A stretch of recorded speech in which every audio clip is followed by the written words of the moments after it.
Welcome back, everybody.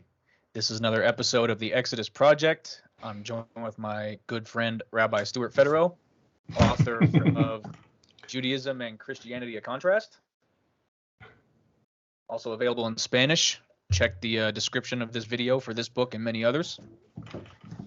But before we get started, hit that subscribe button, turn on the notifications, give the rabbi a big thumbs up.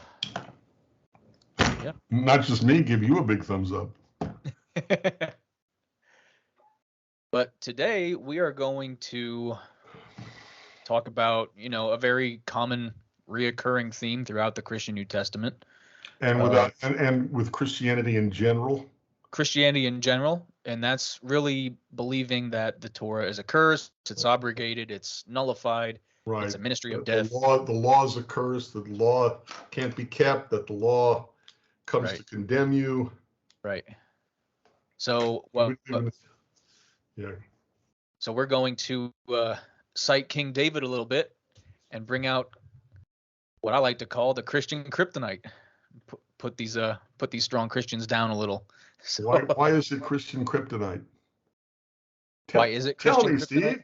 Tell me, why is it Kryptonite? Because the entire strength of the argument gets deflated. That's why. Yeah. So never had any strength to begin with.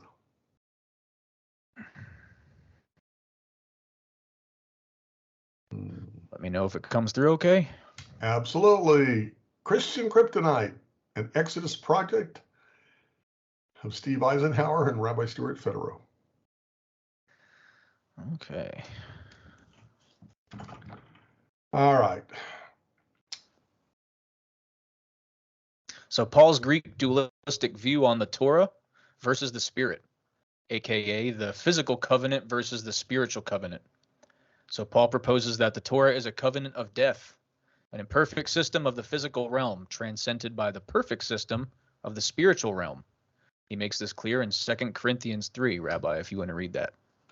2 Corinthians chapter 3, verse 6 and following, who has made us competent to be ministers of a new covenant, not of the letter, but of the Spirit. For the letter kills, but the Spirit gives life.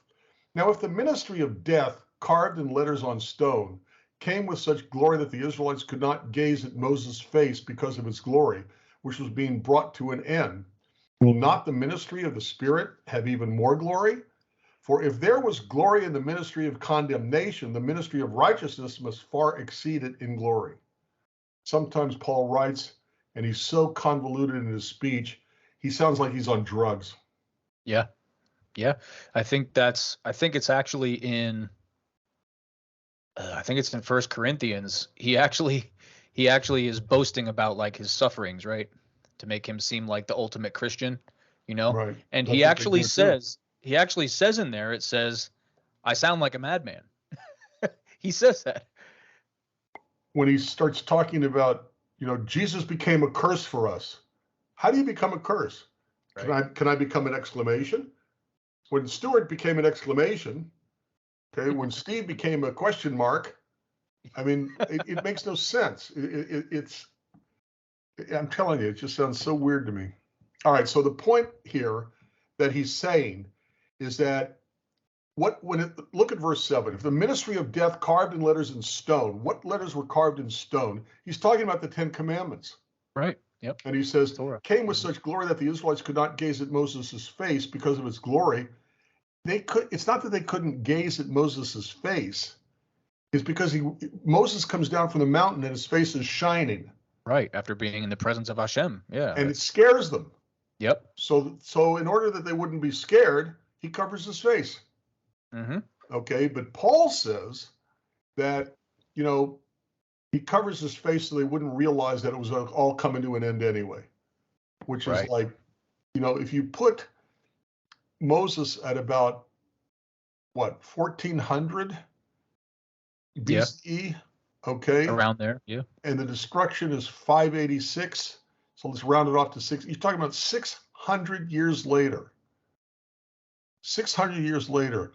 No, I don't think Moses was telling them it was going to come to an end.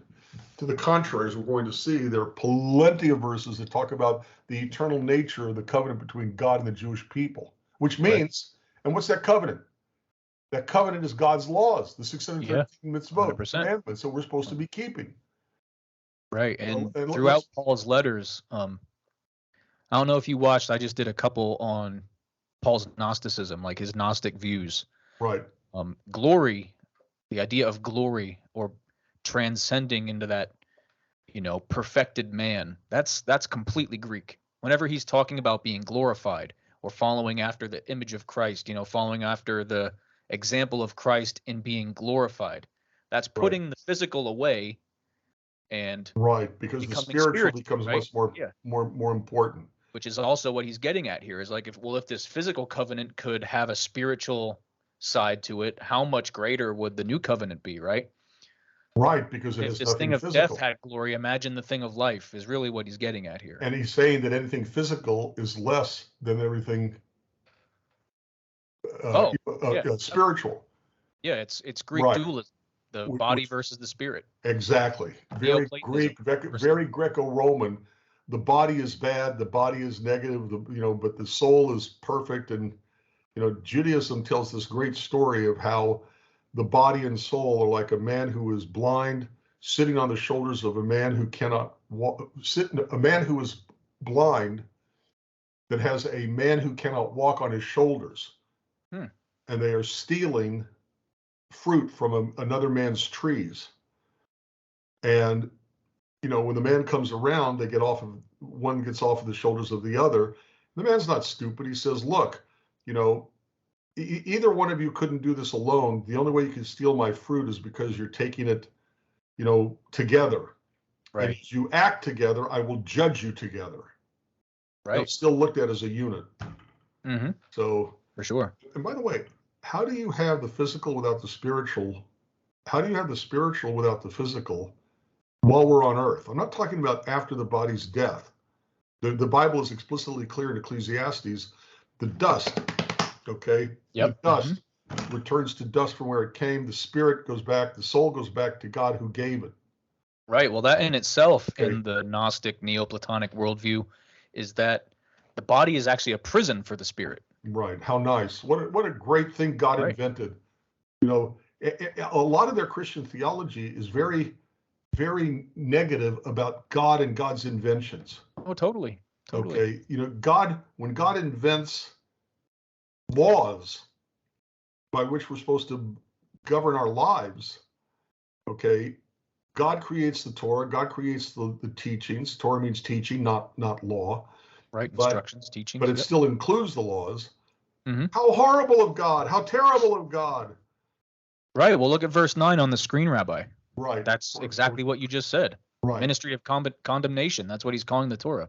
Right, because there is no other law. When he talks about the law, what other law is there except the Hebrew Scriptures, the laws God gave in the Torah? Right, and he says is the whole point of the Torah is to show us that we're sinners, right? So clearly it's a law of condemnation. Its only purpose is to show us how horrible we are. Right, so the next time that you get to a school zone and your speed drops down to 20, realize that the only reason they're giving you the law is to show you you're going to break it and you're a horrible person. Right. It's not for the safety of the children in a school zone. It's just to show you eventually you'll go too fast in a school zone. That's the only reason the law is there. Yep. I mean, it's so illogical. It boggles my mind. Mm-hmm. Okay. And it's funny because Christians don't want to live in that type of society. Of course not. Christians are the first ones to say, string them up when something goes wrong, right? And they're the first ones to say, what's the law? Or you are breaking the law. Yeah. They're the ones who, I've often wondered how a person could be a police officer and be a devout Christian. Yeah. You see, I truly believe that this might not just be American. I'm sure this predates America to a sense, or in a sense, but how adamantly America is about the separation of church and state. And I really think that, the American mind, Christian mind especially, takes that to heart so much that, well, my religion has nothing to do with my daily life. Because it doesn't. It breaks it down to the purely spiritual. It Yep, doesn't matter what I exactly. do. It doesn't matter if I obey. The law comes to curse me and condemn me anyway. The only Right. thing that counts, the only thing that counts is my feelings. Whereas a Torah society is completely different. The Torah Because was meant to be the workings of a because society, because right? So God is different. exactly. Because Exactly. our God is a God of compassion and caring. The parent who cares about their children does not say to the parent, I love you, you love me, we're a happy family, now go do what you want. The parent who Right. loves the child says, wait, there's Sets certain limitations. guidelines. Exactly. Absolutely. Because God is the perfect parent that every one of us wish we were. Hmm. God creates laws and guidelines on how do we live our lives, Right. because God, like any other parent, knows it'll make our lives better off. It's not going to make us better than anybody Right. else, Right. but it will give us a life that is better off than people who don't. Exactly. Are And those that, limitations we just said, are they condemnations? Steve, there's another element to this too. If I am raised to believe that the law is a curse, if I am raised to believe that the purpose of the law is to tell me I cannot even keep the law, therefore I shouldn't try, is that why Christians wind up so often in jail? Is that why Christians don't respect the law? Okay, Probably. because Probably. they're taught not to. God, Right. the law is, how did he word it? Uh, uh, Condemnation. Yeah. The ministry of condemnation. That the law is something negative. Okay, so I'm not supposed to keep the law. So who, wouldn't that make you speed when you're supposed to be watching the law of the speed limit? Right. I mean, And one more to point me in it that makes same sense. verse. Our religion is based on law. There's no getting around that. Judaism Right. is a religion of law because God, who cares about us and wants us to have a life that's good, gives us guidelines like any other parent, which is we just talked about. Right. And God created nature too, and nature runs on laws. And Like, dude, there's a legalistic ideal for all of creation, right? absolutely, well put. You know, So as I same verse, he uh, Paul refers to the new covenant or the spiritual covenant as the ministry of righteousness. What he's doing now must far exceed the former, right? right, But in Proverbs it says the righteous fall 7 times and rise. I right. mean, Put them up put what up? from Psalms. Okay, we can do those next. I was just citing Proverbs. I don't have that one in the Oh, presentation. Proverbs. Yeah, you're right. Psalms. But Psalms we do. But the thing is, like Psalm 19, Psalm 119. Both are odes to the beauty and the glory of law. right. We're going to talk about Moses real quick first. All right. Oh, this is so incredibly important. Okay. And misquoted in the New Testament, which we're not even bothering to look at. Yeah, we But talked about that in other videos. Deuteronomy chapter 30, verses 11 and following teaches us that God doesn't give us laws that he knows we can't keep. God gives us laws because God knows we can keep them and they'll make our lives better off. Right. For this commandment which I command you this day is not hidden from you, nor is it far off. It is not in heaven that you should say, who shall go up for us to heaven and bring it to us that we may hear it and do it? Nor is it beyond the sea that you should say, who shall go over the sea for us and bring it to us that we may hear it and do it? But the word is very near to you, in your mouth and in your heart, that you may do it. Yep. If I remember correctly, and I may be wrong, top of my head, but when this gets quoted in the Christian's New Testament, they kind of leave off the stuff about you can do it. Definitely. Oh, And by definitely. the way, if they misrepresent these verses and you truly believe they came from God, the New Testament misrepresents God. Mm-hmm. But here it explicitly says you can do the law and you're supposed to do the law, and the law is very doable. Mm-hmm. Contrary to, and if God is God so evil, so bad that God would give us something that he later wants us to disrespect? Right. Or that is such an egotistic, egomaniacal God. If he gives you a law he knows you cannot keep, and then condemns you for not keeping it. Condemns you to an eternal damnation for not keeping it. The law he told. Is that not egomaniacal? Imagine if. And I think that's psychotic. Yeah. I think that would be. That's not a God I could worship. Of course not. There's no mercy in that. No. And he himself has to undo it. Like, he has to become a man and undo it. That's lunacy. Like, that's schizophrenia. Yeah, as that old meme says, God has to turn himself into a human being by making a human woman pregnant with himself, so he can grow up to become a sacrifice of himself as a sacrifice to himself, so that he can forgive people for the sin that he brought them in the world knowing they would commit to begin with. Right. I saw another funny meme, and we can move on after this, but it was Jesus knocking on a door, right? Oh, yes. And it has bubbles, and it says, "Let me in." And the person inside is saying, "Why?" And it says, "So I can save you." And the person says, "From what?" And then Jesus responds, "What I'll do to you if you don't let me in." Right. Which is that not 100%? And is that not 100% correct? If somebody did that in real life, they'd be considered a nutcase. Yeah. But we're supposed to believe. But we're supposed to believe. A gun barrel salute is what they'd probably get. Absolutely. But we're supposed to believe, based on the New Testament quotation we're looking at, that's not only what God did, but God did it with a horrible product called the law. Right, and he used his imperfect system to get us ready for it, right? That's what they're insinuating. A few thousand years later. Right, exactly. Yeah. Okay, so Luke's view. Yeah, Luke, according to Christian tradition, is a ministerial companion of Paul, clearly did not share Paul's theology or philosophy regarding the Torah. I got news for you. None of the Gospels portray Jesus as agreeing with Paul, as he said this about the parents of John the Baptist. Luke chapter 1, 5 and following. In the days of Herod, king of Judea, there was a priest named Zechariah of the division of Abia, and he had a wife from the daughters of Aaron, and her name was Elizabeth. And they were both righteous before God, walking blamelessly in all the commandments and statutes of the Eternal. This language is familiar. This is because King David himself uses the same language.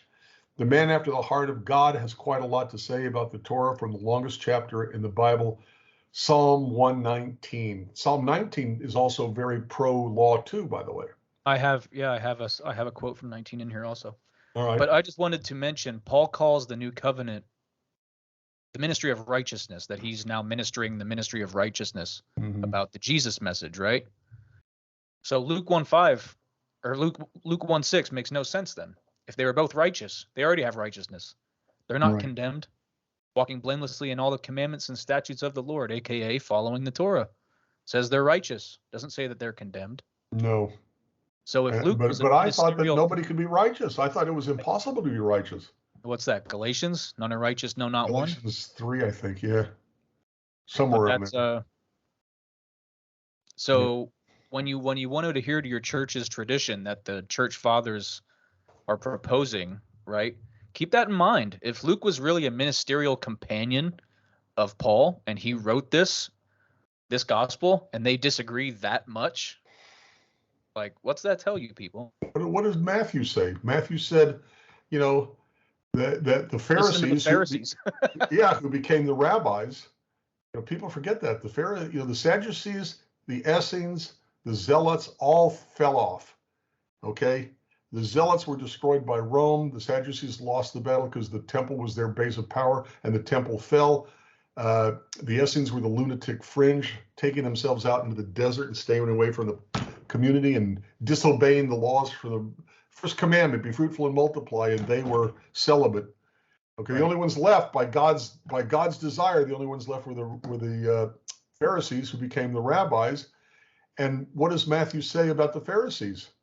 Listen to do as they say, not as they do, because they sit exactly. They have the authority.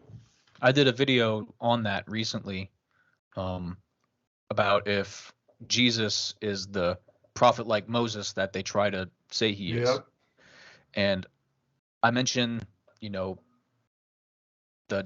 departing of prophecy, right?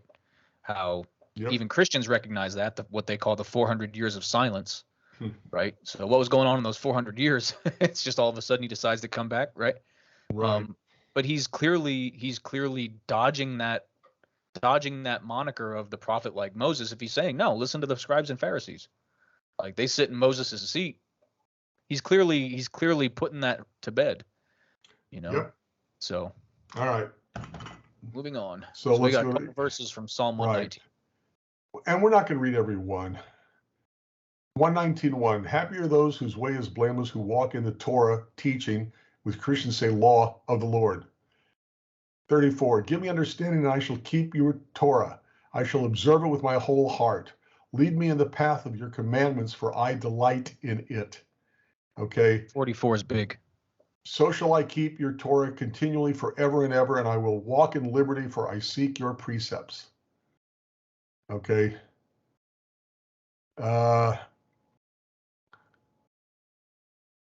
Let's see. Ooh, 92, because I know. Paul calls it a ministry of death. So what does 92 say? If your Torah had not been my delight, I should have perished in my affliction.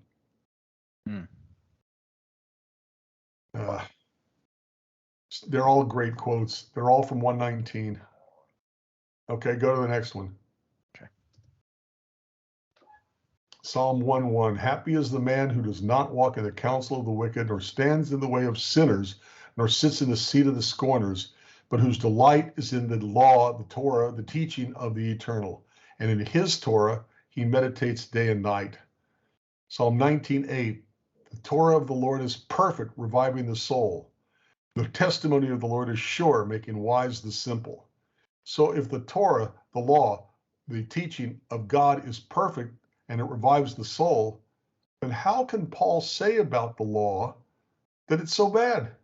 Right, that it's lacking, that it needs to be replaced. Unless their Christianity is saying, Paul is saying that God lied. Are they saying God is a liar? Clearly, David's own praises show that the Torah gives spiritual sustenance by making us righteous and moral beings. Related by, it restores my soul. See, it's not that we are righteous to begin with.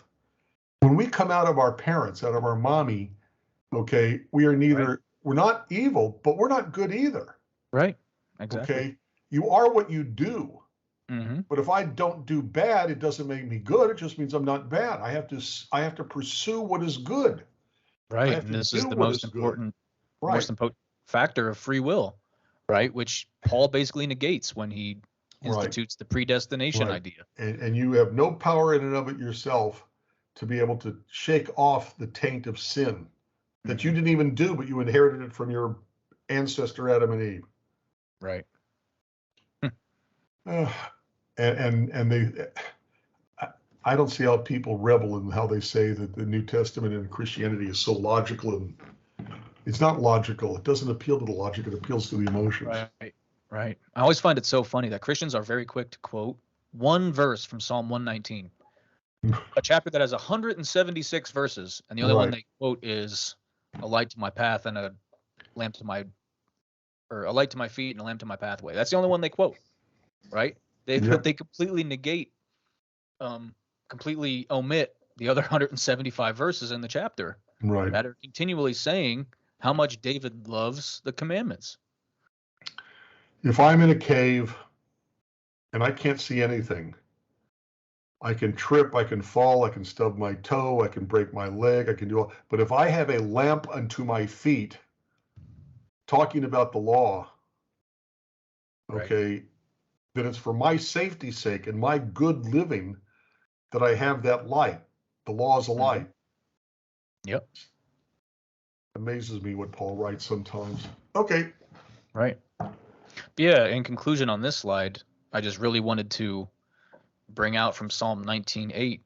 If something revives your soul, it's clearly not a ministry of death. It's not a covenant of death. Right. If it's reviving your soul, it's not even saying revives my body. It's speaking about a spiritual aspect of the Torah, right? Exactly. So, yeah, it's an incredible you can denial just really of that see verse. Right. But you can just really see the Neoplatonism come through in Paul's writings, where anything physical is bad, right? The body is bad, the soul is good, the spirit is good, The spirit is trapped inside the horrible body. Okay. Why are we given laws of what we eat? People will say, why would God care about what I eat? Does your mom and dad care what you eat? Does your mom and dad want you to eat healthy? Does your mom and dad want you to eat what's right? So does God, the ultimate parent. Okay. Right. So it's clearly meant for physical. Mm-hmm. Are there, God's not stupid. There are other reasons to do every commandment, but Right. Yeah. Of course, the there's a basis of spiritual it is still aspect to everything. physical. Yeah. Yeah. But they're still basically physical too. Okay. Okay. So in conclusion, Moses, as he was orating to the children of Israel prior to crossing the There Jordan we River, go. said this. Yes. The secret things belong to the Lord our God, but the things that are revealed belong to us and to our children forever, that we may do all the words of this law. And that was a exact preface to Deuteronomy 30 that we read before. Right. Where it says that the things that are revealed, you can do it, right? Right. So here he's saying straight out, the things that are revealed, they belong to us forever. Forever. Right. This next one, Paul doesn't get it. Oh no, he fights it. It's not that he doesn't get it. He fights it. I think he gets it. He just doesn't like what he gets. Right. But now take a look at Leviticus 26:40 and following. I think this is incredibly important to understand. Talking about the Jews when they sin. If they confess their sin, their iniquity, and the iniquity of their fathers in their treachery that they committed against me, and also in walking contrary to me, so that I walked contrary to them and brought them into the land of their enemies.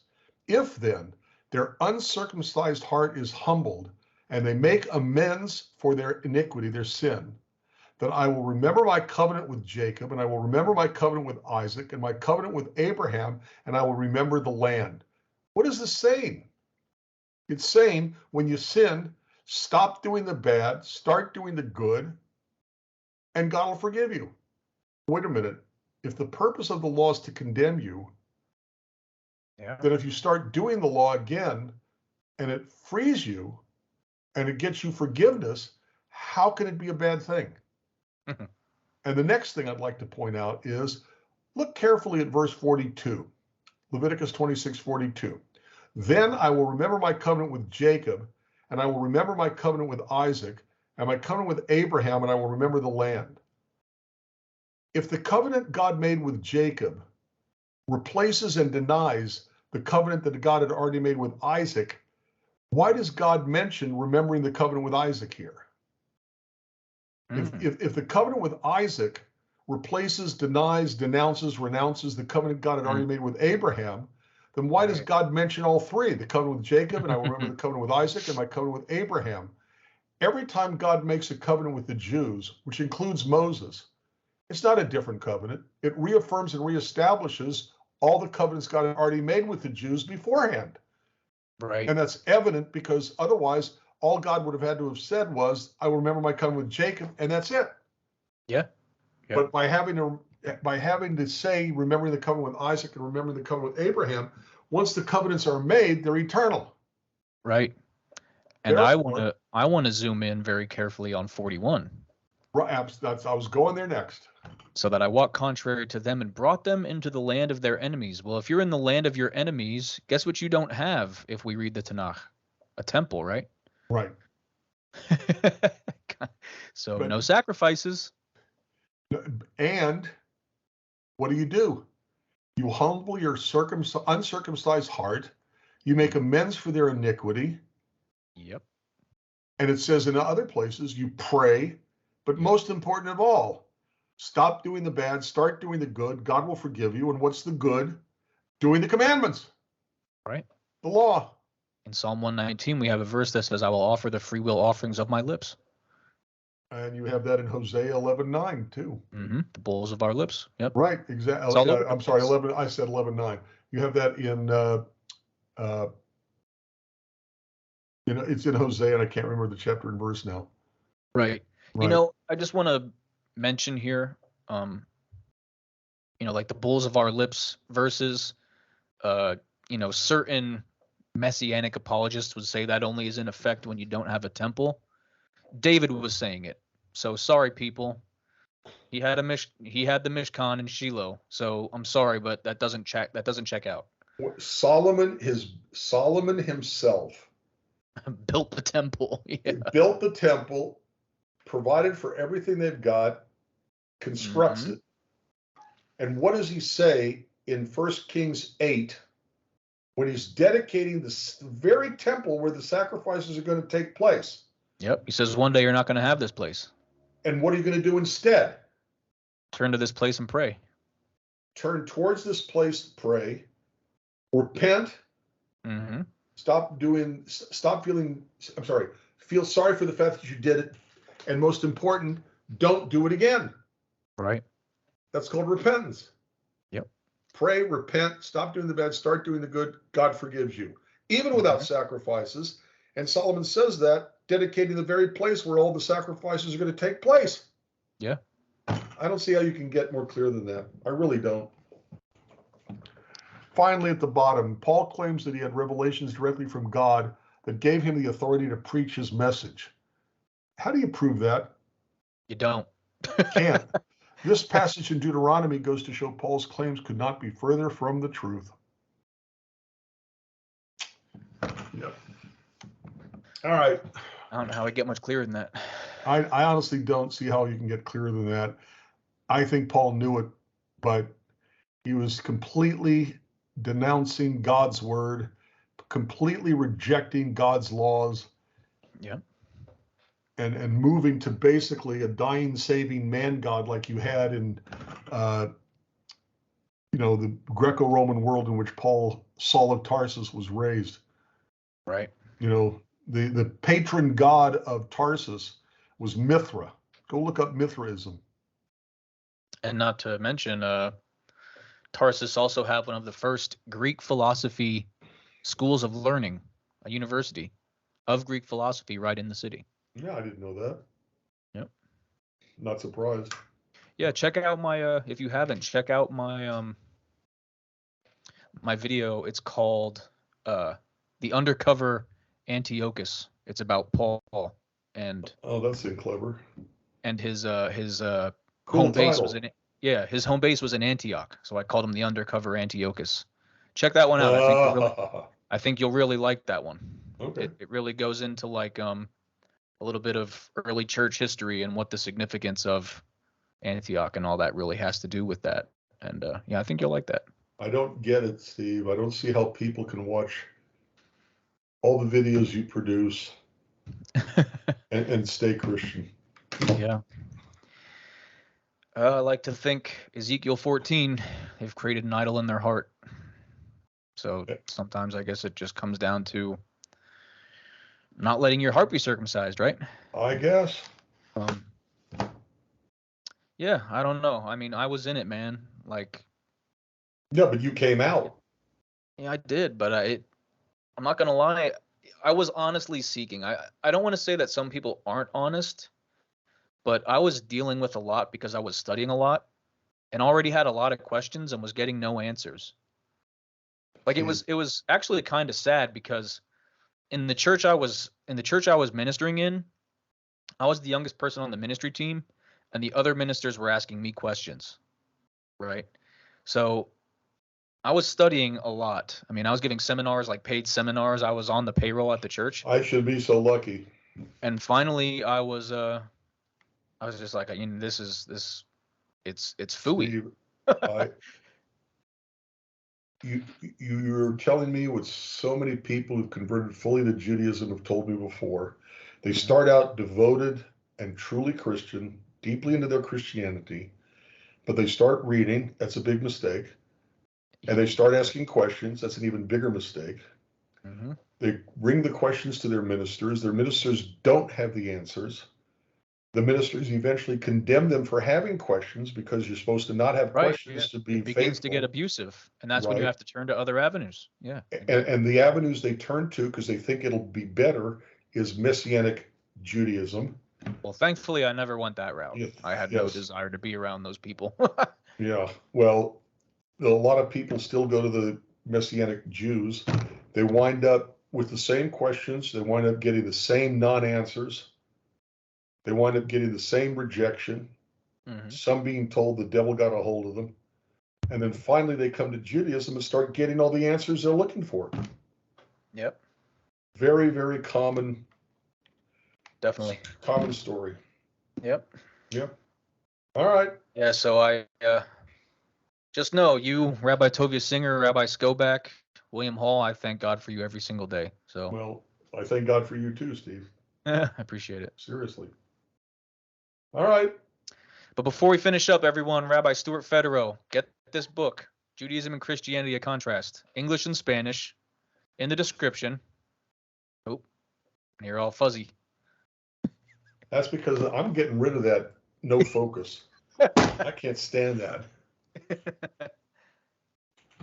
The book is also always in the like the image of the book is always in the intro too. I always put a visual of what your book looks like in the intro, and of course in the description is the link to it. There it is. There Judaism, we go. Christianity, A Contrast. That's what I'm trying to do. And also, can you see this? Can you see this right side up, or does this look backwards? No, it's perfect. Okay, just making sure. But also in Tanakh Talk, you and William are actually doing a series breaking down your book. Yep. So that would be a great resource in addition to read the book and have the audio to go along with it. So and if they're lazy, they should go to whatjewsbelieve.org, which has a shortened version for all of it. Cool. Yep. Whatjewsbelieve.org. But they should get the books, and they should get them through your, down below. Yeah, there you go. Yeah.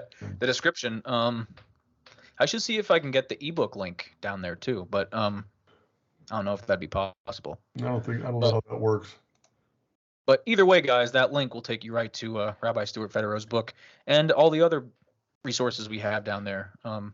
Davon Mays, Rabbi Tovia Singer, a few other resources, Divine Code. Check them out. That will certainly help you.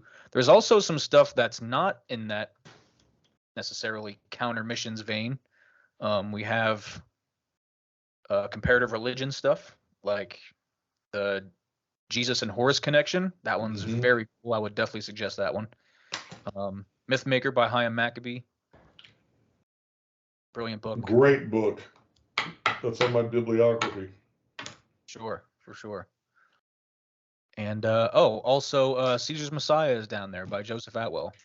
So if you're into that kind of thing, that's linked down there too. But Rabbi, any closing remarks? Nope. Thank you for watching. Yep. All right, everyone.